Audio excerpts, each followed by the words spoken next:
everyone! I'm taking advantage of the lack of mowing outside to have some natural light coming in on this video because normally I film in my room, but we don't always get sunlight where I live and my room is not the best place for natural lighting, so I'm taking advantage of the kitchen today to film this video. Now, some of you may know that I'm a Christian and my father is a pastor. I grew up in a Christian home. And my relationship with Jesus Christ is something I hold near and dear to my heart. And I wanted to share with you guys, my subscribers, whether you are a believer or not, some of the things I do to get closer to God. Now, if you aren't a Christian and you're watching this, thank you for watching.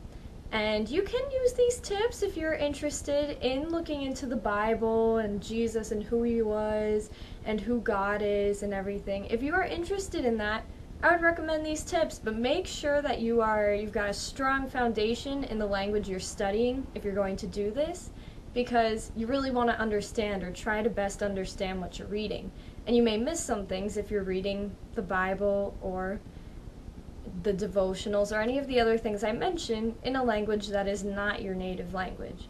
So the first thing is read some devotionals in other languages. There's an app that I recently heard of from my parents, actually. They were listening to the radio and there was somebody who said that there was an app for different languages where you could read devotionals daily. And it's called Our Daily Bread. So I'll put that on the side for you to see somewhere how it works. But basically, it's got little short things every day, little lessons you can read about and things, devotionals. And they're in different languages. So you just go to your settings, and then you click on where it says English and just change the language. There's different options including Japanese, Indonesian, French, Polish, no Korean, unfortunately. I really hope to see that sometime, but try it out. I do it in Portuguese, I do it in French, and it's really interesting. And then also, if your first language is English, you can always go back and check and make sure you understood what you read. But I think it's a very nice thing to do. Doesn't take a whole long time to do every day. It's a nice thing to keep maintaining your languages and then also learn something new. The next tip I have is similar. It is to read your Bible in other languages. Maybe not yours necessarily if you only have a Bible in English, but if you don't have access to Bibles in other languages, there's an app for that. Just like everything in the world practically, there is an app for that. It is a Bible app. You just go to language. It does say language specifically under you'll see 3 bars and you'll click on them, and then it says language, and you change the language of the Bible. I usually keep the app interface the same language, being English, so that I can control it, because the last thing I want to do is put it into Korean and then I can't understand how to get back to the settings and things. But yeah, I'll read the Bible in Spanish. You could pick your version of the Bible you want to read, since there's different translations of the Bible. And I usually pick the one that's the equivalent to the version that I read in English, because usually the translation is similar, very, very similar, at least from my experience with Spanish and English. And I'll read like a chapter a day or something like that. Another thing that you can do is pray in the language that you are learning. Now, this might take a little bit longer if you're more of a beginner or more of lower intermediate. You might have to think a little bit more, and that could be frustrating. But before you eat, sit down and say a little prayer like, thank you for this food, bless it to my body, bless the hands that made it, stuff like that. Just simple sentences, whatever's on your mind. If you're praying before bed, just a little prayer or something. Try it in the language that you're learning. You may be surprised, and maybe it'll get you to learn new vocabulary if you need to look up a word or so, because people relate to God in all kinds of languages. So why can't you do it in a language that's not your own? Try it and see where that leads you. Another thing you could do is look up music, in Christian music, in the language that you're learning. For instance, I've been trying to listen to more Portuguese songs or French songs, and it's really hard for me to find music. It's weird. So I'm kind of picky about what I listen to, but at the same time I'll listen to almost anything. And what I mean by that is I'm open to listening to anything, but there's rarely a song that will hit me so much that I'm like, I gotta listen to this over and over again. And I am that person that will listen to the same song over and over again until I get sick of it. So basically what I do is I go to Google and I'll type in something like popular Christian bands, but in that language. So something like bandas cristianas en español or something like that.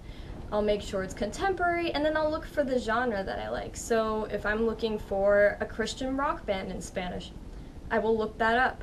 And then I'll find a list, I'll go through the list, listen to some songs, and see if I find anything I like. Because you don't want to make yourself listen to music you're not going to enjoy, because then it just feels like a chore. It's not natural, you're not going to want to learn anything, it'll only discourage you. Another thing you could do is journaling. So I've been keeping journals since I was little, but if you want to journal about something specifically, like doing your own devotionals or just, I don't know, writing about whatever's on your mind, letters to God, whatever you want to do, try writing it in the language that you're learning to get some writing practice, because a lot of the things I mentioned were reading practice and listening practice, but no writing. This will get you producing the language itself.